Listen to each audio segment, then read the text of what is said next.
বাংলাদেশ ভারত গঙ্গার পানি বন্টন চুক্তির মেয়াদ নবায়নের বিষয়ে আলোচনার জন্য কলকাতায় দুই দেশের সংশ্লিষ্ট কর্মকর্তারা বৈঠক করবেন আজ। এ বিষয়ে বিস্তৃত জানাতে কলকাতায় রয়েছেন সহকর্মী সুব্রত আচার্য। যাচ্ছি তার কাছে। ভারত এবং বাংলাদেশের যৌথ নদী কমিশনের যে গঙ্গার পানি বন্টন চুক্তি নবায়ন প্রসঙ্গে যে গুরুত্বপূর্ণ রুদ্ধদ্বার বৈঠকটি শুরু হওয়ার কথা ছিল, সেটি কিন্তু স্থানীয় সময় সকাল 11টায় শুরু হয়ে গিয়েছে।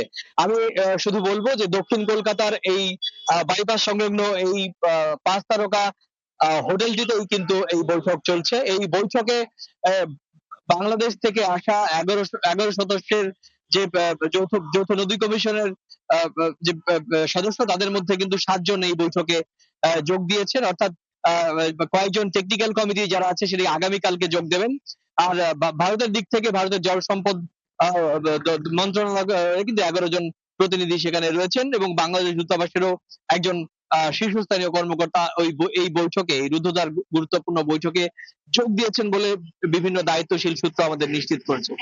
আমি আগেও বলেছি যে এই বৈঠকটি নানা কারণেই গুরুত্বপূর্ণ। আপনারা জানেন যে আগামী বছরই ভারত এবং বাংলাদেশের মধ্যে ঐতিহাসিক গঙ্গার পানির বন্টন চুক্তির মেয়াদ শেষ হতে চলেছে আগামী বছর ডিসেম্বরের 12 তারিখ। 1996 সালে এই চুক্তি সম্পাদিত হয়েছিল। প্রায় 29 বছর চুক্তি হয়েছে, এবং এই প্রায় দু দেশেই এই গঙ্গার পানি বন্টন চুক্তির ফলে ভারত এবং বাংলাদেশের দুই দেশই কিন্তু প্রায় সমানভাবে উপকৃত হয়েছে।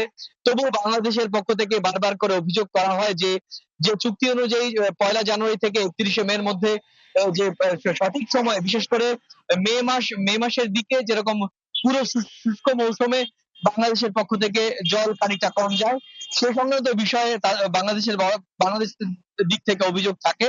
কিন্তু আজকের যে বৈঠকটি হচ্ছে, এখনকার যে বৈঠকটি চলছে, সেই বৈঠকটি কিন্তু একেবারেই আগামী বছর মেয়াদ শেষ হয়ে যাওয়ার পর নবায়ন কি করে হবে, কত বছরের জন্য নবায়ন হবে, এবং নবায়নের আগে যে ভারত বাংলাদেশের মধ্যে যে যৌথ একটি কমিটি গঠন করা হবে, সেই কমিটিতে কারা কারা থাকবেন, সে সমস্ত বিষয় কিন্তু আজকের এই রুদ্ধদ্বার বৈঠকে চূড়ান্ত হবে বলে এখনো পর্যন্ত বিভিন্ন সূত্র নিশ্চিত করছে। তো এই ছিল আমার কাছে গঙ্গার পানি বন্টন চুক্তি নবায়ন প্রসঙ্গে যে গুরুত্বপূর্ণ রুদ্ধদ্বার বৈঠক দক্ষিণ কলকাতার সংলগ্ন যে আবাসিক হোটেল চলছে, সে সংক্রান্ত আমার কাছে থাকা সবশেষ তথ্য।